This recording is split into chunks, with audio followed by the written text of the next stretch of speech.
अस्सलाम वालेकुम dear students. Today's topic of discussion is on meiotic errors, जिसे हम नॉन डिसजंक्शन कहते हैं। डिसजंक्शन का मतलब होता है सेपरेशन ऑफ क्रोमोसोम्स। मियोसिस के नतीजे में जो सेपरेशन ऑफ क्रोमोसोम्स होती है उसे हम डिसजंक्शन कहते हैं। और जब यही सेपरेशन ऑफ क्रोमोसोम मियोसिस के दौरान नहीं हो पाती तो उस प्रोसेस को हम नॉन डिसजंक्शन कहते हैं या फिर मियोटिक एरर्स कहते हैं। मियोसिस वाला टॉपिक जो है वो आप लोग देख लीजिएगा। मियोसिस के टॉपिक को देखने के बाद ही आप मियोटिक एरर्स को समझ पाएंगे। When pairs of homologous chromosomes और sister chromatids fails to separate during meiosis, meiosis के नतीजे में होमोलोगस क्रोमोसोम या फिर सिस्टर क्रोमेटिड्स जब एक दूसरे के साथ सेपरेट नहीं हो पाते उस प्रोसेस को हम मियोटिक एरर या फिर नॉन डिसजंक्शन कहते हैं। मियोसिस का जो डिवीज़न है वो दो प्रोसेस से होता है, as you know, meiosis 1 and meiosis 2। Meiosis 1 के दौरान भी नॉन डिसजंक्शन हो सकती है क्रोमोसोम्स की, और मियोसिस 2 के दौरान भी क्रोमोसोम की नॉन डिसजंक्शन हो सकती है। मियोसिस 1 के नतीजे में नॉन डिसजंक्शन किस तरह से होगी, देखें। पहले आप लोग ये समझें, 46 नंबर ऑफ क्रोमोसोम्स होते हैं एक इंडिविजुअल के अंदर, जिसे हम 2n से शो करते हैं, जो कि डिप्लॉयड है। 46 में से 44 नंबर ऑफ क्रोमोसोम्स जो होते हैं वो ऑटोसोमल क्रोमोसोम्स होते हैं, जिसे हम ऑटोसोम्स कहते हैं। ये ऑटोसोम्स जो होते हैं ये बॉडी सेल्स होते हैं, सोमैटिक सेल्स होते हैं, जितने भी हमारे बॉडी के सेल्स होते हैं। जबकि बॉडी सेल्स के अलावा जो क्रोमोसोम्स होते हैं वो दो सेट ऑफ क्रोमोसोम्स होते हैं, जिसे हम सेक्स क्रोमोसोम्स कहते हैं। तो 44 ऑटोसोम्स और 2 सेक्स क्रोमोसोम्स, यानी कि 2 सेक्स क्रोमोसोम में से एक हमें मदर की तरफ से मिलता है और एक हमें फादर की तरफ से मिलता है। इसी वजह से हम 2 सेक्स क्रोमोसोम्स कहते हैं। एंड 44 जब आपस में मिलते हैं तो टोटल नंबर ऑफ क्रोमोसोम 46 होते हैं। जब के गैमीट्स जब बनते हैं मियोसिस के नतीजे में, जब गैमीट्स प्रोड्यूस होते हैं तो यही ऑटोसोम्स जो होते हैं वो 22 हो जाते हैं हाफ नंबर ऑफ क्रोमोसोम्स में, और यही 2 सेक्स क्रोमोसोम्स जो होते हैं वो हाफ होकर एक एक हो जाते हैं। यानी कि 22 ऑटोसोम्स में जब एक सेक्स क्रोमोसोम हम ऐड करते हैं तो 23 क्रोमोसोम बनते हैं। यही गैमीट्स के अंदर ट्रांसफ़र होते हैं, और यही 23 मदर की तरफ से और 23 फादर की तरफ से जब आपस में फ्यूज़ होते हैं तो एक इंडिविजुअल बनता है 46 नंबर ऑफ क्रोमोसोम वाला। जब मदर की तरफ से, हमेशा याद रखेंगे कि मदर की तरफ से हमेशा एक्स क्रोमोसोम ही प्रोड्यूस होता है इन सेक्स क्रोमोसोम, जबकि फादर की तरफ से हमेशा वाई भी हो सकता है और एक्स भी हो सकता है। फादर की तरफ से दोनों क्रोमोसोम हो सकते हैं, वाई क्रोमोसोम भी हो सकता है, एक्स भी हो सकता है। तो जब फादर की तरफ से हमें एक वाई क्रोमोसोम मिलता है और मदर की तरफ से एक एक्स मिलता है तो बेबी बॉय प्रोड्यूस होता है, जिसे हम एक्स वाई से शो करते हैं। In case of baby girl हमें मदर से तो ऑब्वियसली एक्स क्रोमोसोम ही मिलते हैं, और जब फादर से भी हमें एक्स क्रोमोसोम मिलेंगे तो बेबी गर्ल प्रोड्यूस होती है, जिसे हम एक्स एक्स से शो करते हैं। मियोसिस के नतीजे में जो गैमीट्स प्रोड्यूस होंगे वो नॉन डिसजंक्शन के नतीजे में जो प्रोड्यूस होंगे वो मियोटिक एरर्स कहलाएंगे, क्योंकि यहाँ पर एबनॉर्मलिटी हो जाएगी क्रोमोसोम्स के अंदर। किस तरह से होगी, ये है सेट ऑफ होमोलोगस क्रोमोसोम्स जिन्होंने मियोसिस 1 के नतीजे में सेपरेट होना है। इस होमोलोगस क्रोमोसोम में अगर सेपरेशन नहीं हो पाए और ये सारे के सारे क्रोमोसोम जो हैं वो एक ही सेल के अंदर ट्रांसफ़र हो जाएं और दूसरे सेल के अंदर नहीं डिवाइड हो सकें, इस प्रोसेस को हम नॉन डिसजंक्शन कहेंगे ड्यूरिंग मियोसिस 1। तो यहाँ पर होमोलोगस क्रोमोसोम सेपरेट नहीं हुए, नॉन डिसजंक्शन हो गई है मियोसिस 1 में, जबकि यहाँ पर ऑटोसोमल क्रोमोसोम सब के सब मौजूद हैं। यहाँ पर सिर्फ और सिर्फ सेक्स क्रोमोसोम नहीं गया, जबकि ऑटोसोम्स 22 सेट ऑफ क्रोमोसोम यहाँ पर हैं, सिर्फ सेक्स क्रोमोसोम यहाँ पर नहीं आया। जबकि यहाँ पर जो गैमीट प्रोड्यूस होगा मियोसिस 2 के नतीजे में, तो क्या होता है कि यहाँ पर जो क्रोमोसोम्स आपस में सेपरेट हुए हैं, इनके जो मियोसिस 2 में क्रोमेटिड सेपरेट हुए हैं, वो क्रोमेटिड्स जो हैं वो एक एक्स्ट्रा चले गए हैं, एक एक्स्ट्रा गैमीट्स के अंदर चले गए। यानी कि 23 नंबर ऑफ क्रोमोसोम जो हैं वो n से हम शो करते हैं, यानी कि 23 तो नॉर्मली हैं इनके अंदर, जबकि एक जो है वो एक एक्स्ट्रा क्रोमोसोम आ गया है। अब ये एक एक्स्ट्रा क्रोमोसोम जो है वो x भी हो सकता है, ये y क्रोमोसोम भी हो सकता है, जिसके नतीजे में जो नंबर ऑफ क्रोमोसोम्स होंगे वो 24 होंगे। यानी कि एक गैमीट के अंदर 24 क्रोमोसोम्स आ गए। अब यही 24 नंबर ऑफ क्रोमोसोम जब नॉर्मल 23 वाले के साथ फ्यूज़ होगा तो एक इंडिविजुअल जो बनेगा वो 47 नंबर ऑफ क्रोमोसोम वाला होगा, और ये 46 नंबर ऑफ क्रोमोसोम जो है वो एक इंडिविजुअल में एबनॉर्मलिटी को कॉज करेगा, एबनॉर्मलिटी हो जाएगी, जो कि हम अभी फर्दर डिस्कस करने वाले हैं। सेम सिचुएशन इसके साथ भी होगी, इसे हम ट्राइजोमी कंडीशन कहते हैं। जबकि जो दूसरा सेल है जो कि मियोसिस 1 के नतीजे में यहाँ पर क्रोमोसोम नहीं आए, तो इस वजह से यहाँ पर जब सेक्स क्रोमोसोम नहीं आए तो इट मीन्स के 23-1 यहाँ पर एक क्रोमोसोम नहीं आया, तो ये टोटल 22 नंबर ऑफ क्रोमोसोम इस गैमीट के अंदर आए हैं। अब ये 22 वाला जो है वो नॉर्मल 23 के साथ जब प्लस होगा तो यहाँ पर टोटल नंबर ऑफ क्रोमोसोम यानी कि जो एक इंडिविजुअल बनेगा वो बनेगा 45 नंबर ऑफ क्रोमोसोम वाला। अब 45 नंबर ऑफ क्रोमोसोम एक इंडिविजुअल में होगा तो वो एबनॉर्मल होगा, क्योंकि नॉर्मली 46 नंबर ऑफ क्रोमोसोम वाला इंडिविजुअल ही होता है, तो इसमें यहाँ पर एबनॉर्मलिटी आ जाएगी। तो इस प्रोसेस को हम मोनोजोमी कंडीशन कहते हैं, यानी कि एक सेक्स क्रोमोसोम यहाँ पर नहीं होता, इस वजह से n-1 से शो करेंगे। इसे हम फर्दर डिटेल से डिस्कस करने वाले हैं।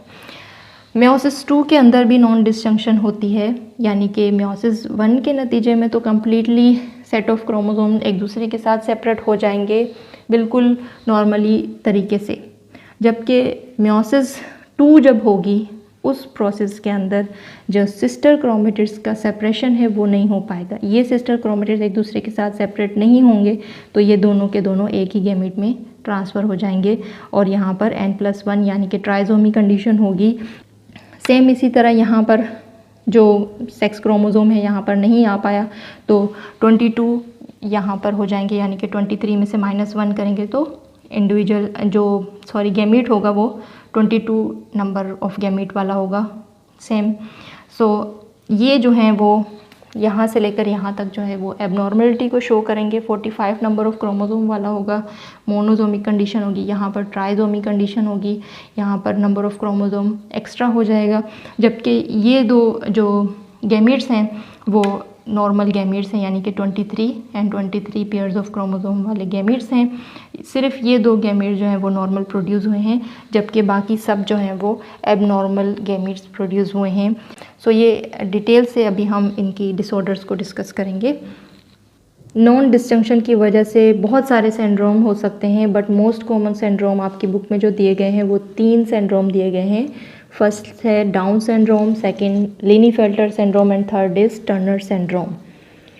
डाउन सिंड्रोम हम कहते हैं ग्रुप ऑफ डिजीज़ को, यानी कि एक इंडिविजुअल जो है वो मेंटली भी एबनॉर्मल है और फिज़िकली भी एबनॉर्मल है, क्योंकि उसके अंदर क्रोमोसोम एक्स्ट्रा हैं या फिर क्रोमोसोम कम है, जिसकी वजह से उसे हम सिंड्रोम कहते हैं। डाउन सिंड्रोम जो है वो मंगोलिज्म भी कहते हैं, क्योंकि जो डाउन सिंड्रोम वाले बेबी होते हैं उनका फेस जो है वो मंगोल्स की तरह से होता है, जिसकी वजह से हम इस डिज़ीज़ को, इस सिंड्रोम को मंगोलिज्म भी कहते हैं। ये ज़्यादातर ऑटोसोमल नॉन डिस्जंक्शन की वजह से ही होगा, यानी कि जो नॉन डिस्जंक्शन है वो 2 तरह के हो सकते हैं, 2 तरह के क्रोमोसोम होते हैं, ऑटोसोमल नॉन डिस्जंक्शन या फिर sex chromosomal non disjunction. Sex chromosome या ऑटोसोमल क्रोमोसोम, ये 2 टाइप ऑफ क्रोमोसोम ही होते हैं हमारी बॉडी के अंदर। जो ऑटोसोमल होते हैं उनके 22 पेयर्स होते हैं, जबकि 2 सेक्स क्रोमोसोम होते हैं, एक फीमेल की तरफ से और एक मेल की तरफ से क्रोमोसोम्स मिलते हैं, जिन्हें हम सेक्स क्रोमोसोम कहेंगे।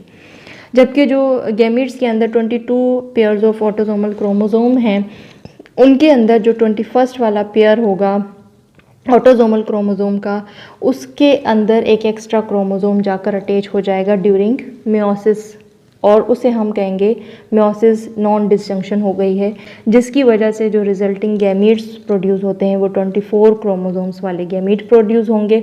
मोस्टली ये फीमेल के अंदर ही होता है, क्योंकि फ़ीमेल के अंदर जो एज डिफेक्ट होगा, यानी कि जो फीमेल 40 एंड 40 से अबव हो जाती हैं, तो उनके अंदर चांसेस ज़्यादा हो जाते हैं कि उनके अंदर ये एबनॉर्मलिटी हो जाती है उनकी गैमीट्स के अंदर, और एक एक्स्ट्रा क्रोमोसोम आ जाता है 21st पेयर पर, जिसकी वजह से 24 क्रोमोसोम्स वाले गैमीट प्रोड्यूस होंगे। और मेल जो होते हैं वो इसके अंदर नॉर्मली होते हैं, मेल के अंदर ये डिफेक्ट नहीं होता, ज़्यादातर फीमेल के अंदर ही डिफेक्ट हो सकता है। तो जब 24 क्रोमोसोम वाला गैमीट फीमेल का मेल गैमीट के साथ, जो नॉर्मल गैमीट है उसके साथ जब फ्यूज़ होगा तो जो इंडिविजुअल प्रोड्यूस होगा वो 47 नंबर ऑफ क्रोमोसोम वाला इंडिविजुअल प्रोड्यूस होगा, जिसे हम 2n+1 से शो करते हैं। ये एक फॉर्मूला है, यानी कि 2n डिप्लॉयड को कहते हैं। जब डिप्लॉयड यानी कि 46 नंबर ऑफ क्रोमोसोम के साथ जब एक एक्स्ट्रा क्रोमोसोम आ जाए तो क्रोमोसोम 47 हो जाते हैं, जो कि एक एबनॉर्मलिटी शो कर देंगे, यानी कि 45 क्रोमोसोम हो जाते हैं। नॉर्मली 44 क्रोमोसोम होते हैं और 2 सेक्स क्रोमोसोम होते हैं, तो 46 इंडिविजुअल के अंदर क्रोमोसोम आते हैं, जो कि एक नॉर्मल साइन है। बट यहाँ पर ऑटोसोम के अंदर एक एक्स्ट्रा क्रोमोसोम चला गया है, तो 45 क्रोमोसोम ऑटोसोम होंगे और 2 सेक्स क्रोमोसोम यानी कि एक फीमेल की तरफ से और एक मेल की तरफ से क्रोमोसोम जब मिलेंगे तो 47 वाला क्रोमोसोम वाला इंडिविजुअल प्रोड्यूस होगा। मोस्टली मैटरनल एज डिफेक्ट है, और जो फिज़िकल फीचर्स हैं जो बेबी है उसके अंदर फ्लैट एंड ब्रॉड फेस वाला स्ट्रक्चर होगा, और फोल्डेड आइज़ होंगी, उनकी स्क्वेंटेड आइज़ होंगी, प्रोट्रूडिंग टंग होगा, यानी कि उनकी ज़ुबान जो है वो बहुत लंबी होगी, एंड मेंटल रिटार्डेशन होगा, यानी कि वो मेंटली एबनॉर्मल होंगे, मेंटली रिटार्ड होंगे। जो फीमेल होगी वो रिप्रोड्यूस कर सकती है, रिप्रोडक्शन कर सकती है इनके फीमेल्स के अंदर, बट मेल जो है वो कभी भी रिप्रोड्यूस नहीं करेंगे, मेल स्टीराइल होंगे। जबकि इनकी एज जो है वो बहुत ज़्यादा कम एज में इनकी डेथ हो सकती है, 18 हो सकता है या मोर देन 20 तक, सिर्फ 20 तक चांसेस हो सकते हैं। तो इस तरह से जो है वो अर्ली एज में इनकी डेथ अकर हो जाती है। जबकि लिनीफेल्टर सिंड्रोम जो है ये भी एक ट्राइजोमी कंडीशन है, इसके अंदर भी एक एक्स्ट्रा क्रोमोसोम ऐड हो जाता है, जबकि ये ऑटोसोमल नहीं होगा, ये सेक्स क्रोमोसोमल नॉन डिस्जंक्शन की वजह से होगा ड्यूरिंग मियोसिस। 44 जो नॉर्मली ऑटोसोम्स होते हैं इनके अंदर होगा, और सिर्फ डिफेक्ट जो है वो इनका एक्स क्रोमोसोम की वजह से एक डिफेक्ट आ जाएगा, एक एक्स्ट्रा क्रोमोसोम यहाँ पर अटैच हो जाएगा, जिसकी वजह से जो सेक्स क्रोमोसोम है वो 2 नहीं होंगे, वो 3 होंगे, और 44 ऑटोसोम्स होंगे, आपस में फ्यूज़ होंगे तो 47 क्रोमोसोम वाला एक इंडिविजुअल बनेगा, जिसे हम 2n+1 से शो करते हैं। 2n डिप्लॉयड +1 यानी कि 46 में 1 प्लस हो जाएगा, तो इंडिविजुअल जो प्रोड्यूस होगा वो 47 वाला होगा। मोस्टली ये जो ट्रांसजेंडर्स हैं उनको हम लीनीफेल्टर सिंड्रोम कहते हैं, जितने भी ट्रांसजेंडर्स होते हैं। फिनोटिपिकली ये सब के सब मेल होते हैं ट्रांसजेंडर्स, इनकी हाइट बहुत ज़्यादा होती है, एंड इन लार्ज ब्रेस्ट होता है इनके अंदर, स्मॉल टेस्टिस है, ये टोटली स्टीराइल होते हैं, ये रिप्रोड्यूस नहीं कर पाते कभी भी। 44 नॉर्मल ऑटोसोम के साथ जब सेक्स क्रोमोसोम के अंदर एक एक्स्ट्रा वाई क्रोमोसोम आ जाता है तो हम इसे जैकब सिंड्रोम कहेंगे, और यह अगेन ट्राइजोमी कंडीशन ही है। जब 44 नॉर्मल ऑटोसोम के साथ सेक्स क्रोमोसोम के अंदर 2 एक्स्ट्रा क्रोमोसोम आ जाए, यानी कि X and Y chromosome extra आ जाए, तो इंडिविजुअल जो प्रोड्यूस होगा वो 48 वाला होगा, और इसे हम जो है 2n+2 से भी शो करते हैं। 2n यानी कि एक नॉर्मल और +2, 2 एक्स्ट्रा क्रोमोसोम यहाँ पर सेक्स क्रोमोसोम के आ गए हैं, तो इंडिविजुअल जो होगा 48 क्रोमोसोम वाला होगा, जिसे हम टेट्राजोमी, ट्राइजोमी के बाद टेट्राजोमी कंडीशन कहेंगे। एंड 44 ऑटोसोम्स के साथ जब 3 एक्स्ट्रा सेक्स क्रोमोसोम आ जाते हैं, यानी कि डबल एक्स एंड वाई, तो इंडिविजुअल जो होगा 49 क्रोमोसोम वाला होगा। यहाँ पर पेंटाजोमी कंडीशन हो सकती है, जिसे हम 2n+3 से भी शो करते हैं, यानी कि 3 एक्स्ट्रा यहाँ पर सेक्स क्रोमोसोम आ गए। सेम इसी तरह जो है वो यहाँ पर आप x एंड x शो कर सकते हैं, यानी कि y की जगह पर एक और x ऐड कर दें तो मेटा फीमेल हो गया, सुपर फीमेल जिसे हम कहते हैं। इस तरह से अगर हम x and x y show कर दें, डबल y भी शो कर सकते हैं, x ट्रिपल y भी शो कर सकते हैं, तो इस तरह से जो है वो एबनॉर्मलिटीज़ आती रहेंगी इन सिंड्रोम के अंदर। तो पेंटाजोमी, टेट्राजोमी एंड ट्राइजोमी कंडीशंस होती जाएंगी, जबकि लिनीफेल्टर जो हैं वो ट्राइजोमी कंडीशन वाले को ही कहेंगे, जिसके अंदर एक एक्स्ट्रा सेक्स क्रोमोसोम आ जाता है।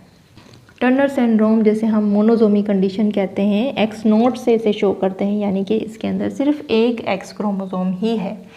ये भी सेक्स क्रोमोसोमल नॉन डिस्जंक्शन की वजह से होगा, यानी कि नॉर्मल 44 ऑटोसोम के साथ जब सिर्फ और सिर्फ एक एक्स क्रोमोसोम होगा, तो हम इसे जो इंडिविजुअल प्रोड्यूस होगा वो 45 क्रोमोसोम वाला होगा। एक क्रोमोसोम यहाँ पर कम है, नॉर्मली 46 होते हैं, तो यहाँ पर 45 क्रोमोसोम है, क्योंकि यहाँ पर सेक्स क्रोमोसोम के अंदर ना वाई क्रोमोसोम प्रेजेंट है, ना इसके साथ एक और एक्स क्रोमोसोम है, सिर्फ और सिर्फ एक ही एक्स क्रोमोसोम है यहाँ पर, जिसे मोनोजोमी कंडीशन कह रहे हैं। ये बहुत रेयर चांसेस इनके होते हैं, मोस्टली अबॉर्ट हो जाते हैं, इस तरह के बच्चे नहीं सर्वाइव कर पाते। सो अर्ली एजेस जो प्रेगनेंसी के दौरान ही बच्चे अबॉर्ट हो जाते हैं।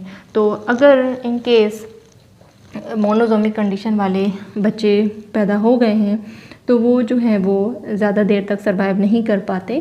फिनोटिपिकली ये फीमेल ही होती हैं क्योंकि इनके पास सिर्फ और सिर्फ एक एक्स क्रोमोसोम है, वेब्ड नेक होता है इनका, शॉर्ट स्टेचर वाले बच्चे होते हैं एंड इनकी जो ओवरीज हैं वो इनके अंदर जर्म सेल्स एब्सेंस होता है, यानी कि जर्म सेल प्रोड्यूस ही नहीं होता, इनकी ओवरीज होती ही नहीं है।